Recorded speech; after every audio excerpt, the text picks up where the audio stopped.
बहस कब करेंगे? नौकरियों पे बहस कब करेंगे? इन्फ्लेशन पे कब बहस करेंगे? टैक्सेस पे कब बहस करेंगे? कब? एलओपी का दायित्व तो निभाइए। अजय जी, प्रेम शुक्ला जी को घेरिए, सवाल करिए। जी देखिए ऐश्वर्या जी, सबसे पहले तो मैं देश के उस शख्सियत को, श्री मनमोहन सिंह जी को अपनी श्रद्धा सुमन अर्पित करता हूं और अपने अखिल भारतीय स्वर्णकार समाज की तरफ से कि देश ने एक ऐसे महान नेता को खोया, आर्थिक उदारीकरण के उसके यही प्रॉब्लम है, आप लोग समाज से ऊपर नहीं होते। नेताओं में शुमार था। मेरी नमन श्रद्धांजलि उनके लिए है। दूसरा मैं बताना चाहता हूं कि कांग्रेस ने इस देश को बहुत बड़े बड़े नेता दिए, पर मनमोहन सिंह जी भी थे, स्वर्गीय राजीव गांधी जी भी थे, श्रीमती इंदिरा गांधी भी थी, जिन्होंने 71 में टुकड़े करके किए थे। कांग्रेस पार्टी ने आज भी, राहुल गांधी भी वो नेता हैं, अभी 4000 किलोमीटर चले और देश के हर मुद्दे पर, गरीबों के पर, मैंने 6 नाम लिए, कह रहा है एक सेकंड रुकिए अजय जी, मैंने 6 नाम लिए। अजय जी, ज्यादा डायलॉग। अजय जी समझिए, गांधी परिवार के गुणगान करने के लिए आपको 1001 चैनल और आप बात समझिए। मैंने आपसे 6 नाम लिए, 6 नाम, नहीं रिलैक्स अजय जी, 6 नाम लिए। आप बता सकते हैं आपको मालूम नहीं है? That's the reality. ये कांग्रेस के आज के नेताओं की रियलिटी है कि इनको आर के शमुकम शेट्टी के बारे में नहीं पता, इनको टीटी कृष्णामाचारी के बारे में नहीं पता, इनको यशवंतराव चौहान के बारे में नहीं पता, इनको मधु दंतावड़े के बारे में नहीं पता, इनको सीडी देशमुख के बारे में नहीं पता, इनको राजकुमारी अमृत कौर के बारे में नहीं पता। Pankaj Sharma ji, that's the reality of today's Congress कि जवाहरलाल नेहरू जी, इंदिरा गांधी जी, राजीव गांधी जी के अलावा क्या कोई नेता नहीं है कांग्रेस में? नहीं, आप बात समझिए। अजय वर्मा जी, शांत हो जाइए। आपको मैंने मौका दिया, आपको राहुल गांधी की यात्रा के बारे में बात करनी है, टाइम आएगा, आऊंगा। लेकिन पंकज जी प्लीज बताइए, पंकज जी प्लीज बताइए, अंबेडकर जी किसके हैं? इसकी दौड़ में मेरे हैं, मेरे हैं, मेरे हैं, मेरे हैं, बीजेपी भी, आप भी, इससे क्या होगा? तो बाबा साहब सबके हैं। बाबा साहब ने हर एक भारतीय के लिए काम किया। आप लोग किसके लिए काम कर रहे हो? पूछता है भारत आप सबसे, प्रेम शुक्ला जी से भी, अनुराग भदौरिया जी से भी, और आपसे भी पंकज जी। आप लोग मतलब कांग्रेस के बारे में पूछना है तो कांग्रेस से पूछिए। मैं आप सबसे पूछ रहा हूं, I am asking the political class. हाँ, पॉलिटिकल क्लास जो है वो मोटे तौर पर तो सब आम लोगों के लिए ही काम करते हैं। जो भी राजनीतिक दल है, वो चाहे प्रेम शुक्ल जी का हो, चाहे अजय वर्मा जी का हो, चाहे राहुल गांधी जी का हो, आम लोगों के लिए काम करता है। जिसकी जितनी बुद्धि होती है उस हिसाब से काम करते हैं। जिसको जो ठीक लगता है वो काम करते हैं। जिनको लगता है कि नोटबंदी करने से आम लोगों का फायदा होगा, वो नोटबंदी कर देते हैं। जिनको लगता है कि कीमतें कहीं भी आसमान में छूती रहे, कोई फर्क नहीं पड़ता, वो उस दिशा में बढ़ते हैं आगे। बेरोजगारी दूर नहीं करनी है, कुछ लोगों की ये मान्यता है, तो वो बेरोजगारी दूर करने का कोई प्रयास नहीं करते हैं। बाकी जो दल हैं वो अपने अपने हिसाब से काम करते हैं। कुछ लोगों को लगता है कि देश पंथ निरपेक्ष रहना चाहिए, देश में ये मंदिर मस्जिद के विवाद रोज रोज नहीं होने चाहिए। लेकिन कुछ लोगों को लगता है कि नहीं, मंदिर मस्जिद के विवाद रोज रोज खड़े करना इसलिए जरूरी है कि उसका चुनावों में हमको फायदा मिले और हम किसी न किसी तरह अपनी सरकार बना लें। तो वो उस तरह काम करते हैं। हर दल की अपनी विचारधारा है, जिसकी जो विचारधारा है वो उस तरह से काम करता है। इसमें नहीं संजय जी, मलूक नागर साहब आ रहा हूं, दो पूर्व सांसद है मेरे साथ।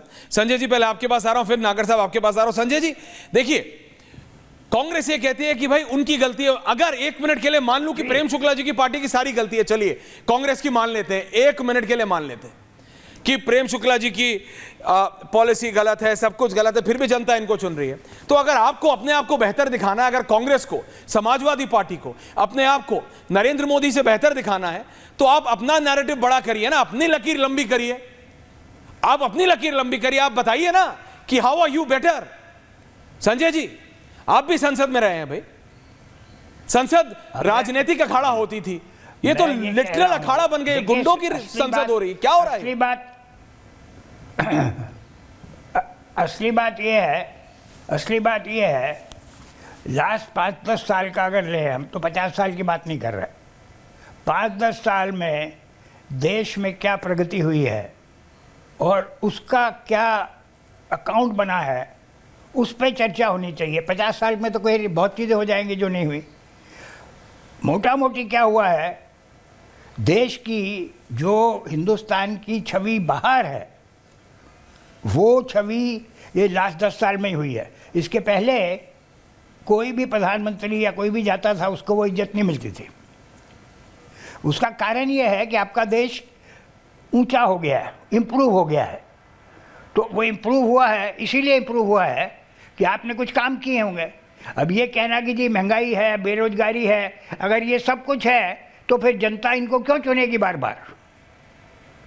तो इसलिए ये कहना कि एकदम गलत है कि महंगाई है। मैं नहीं कहता कि महंगाई नहीं है, ज़रूर होगी महंगाई, ज़रूर होगी बेरोजगारी, पर क्या इतनी है कि जिससे कि लोग बोले नहीं इनको हमको नहीं लाने का, किसी और को लाने का है? ऐसा नहीं होता है। तो अब ये सवाल है, अच्छा आपने एक सवाल किया जी अम्बेडकर जी का।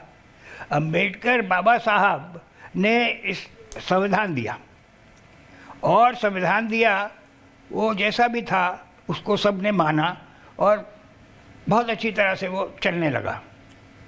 क्या हुआ? बाबा साहब को दरकिनार कर दिया गया। किसने किया? आप मुझे बताइए, बहुत छोटी बात है। मेरे को नहीं लगता बाबा साहब जैसी जो एक पर्सनैलिटी है उसको कोई भारत रत्न से फ़र्क पड़ने वाला है, और बाबा साहब के जो अनुयायी हैं उनको भी नहीं फ़र्क पड़ने वाला है कि हमारे बाबा साहब को नहीं मिला। वो तो वोट करेंगे बाबा साहब की जो कार्यशैली उस पर करेंगे। 50 साल तक नहीं दिया गया। मैं किसी की आलोचना नहीं कर रहा, पर हकीकत तो है ना। ये कौन सा तरीका है? इतना बड़ा शख्सियत वो इस लायक भी नहीं है, और किसी ने उस पर आपत्ति तक नहीं की। मुझे बताइए, सारी पॉलिटिकल पार्टियां संसद में थी कि नहीं 50 साल तक? एब्सोल्युटली। 1991 में मिला, जब तक तो थी ना सबके सब। किसने उस पर आपत्ति की बता दीजिए? किसी ने नहीं। समाजवादी पार्टी ने की, ना डीएमके द्रविड़ पार्टी, अजय जी आ रहा हूं, ना बीजेपी ने की। बीजेपी ने भी आपत्ति क्या? क्यों नहीं आपत्ति की कि क्यों नहीं मिलना चाहिए? कोई आपत्ति नहीं है, कुछ नहीं है। ओके, तो सवाल अनुराग भदौरिया जी और मलूक नागर जी। ओके संजय जी आ रहा हूं। अनुराग जी देखिए, आप चुटकी बजा के अलायंस बोल सकते हैं, अलायंस बोल सकते हैं, अलायंस बोल सकते हैं। आप अंबेडकर साहब आप अल्टीमेटली देखिए तो आप अपनी जनता के साथ क्या इंसाफ कर रहे हैं जब आप ये बोलते हैं कि अखिलेश यादव और राहुल गांधी एक साथ हैं। एक मिनट तो सोचिए, एक मिनट तो सोचिए उस जनता के लिए जो जनता आपको वोट देती है। इंडिया अलायंस में से, विपक्ष में से मलूक नागर साहब, ये बात आपको भी माननी पड़ेगी कि अखिलेश यादव की पार्टी ने अच्छा किया, उत्तर प्रदेश में अच्छा किया 24 के जनरल इलेक्शन में। लेकिन उस जनता के साथ क्या आप इंसाफ कर रहे हैं जब आप राहुल गांधी के साथ जाते हैं? वो राहुल गांधी, वो कांग्रेस जिसने नेताजी के साथ क्या किया? अनुराग भदौरिया जी, आप वो सब नकार देते हैं? अनुराग जी अंदर नागर साहब। देखिए एक बात मान के चलिए, आजकल एक नया ट्रेंड चला है कि कुछ लोगों ने भारतीय जनता पार्टी को देश मान लिया है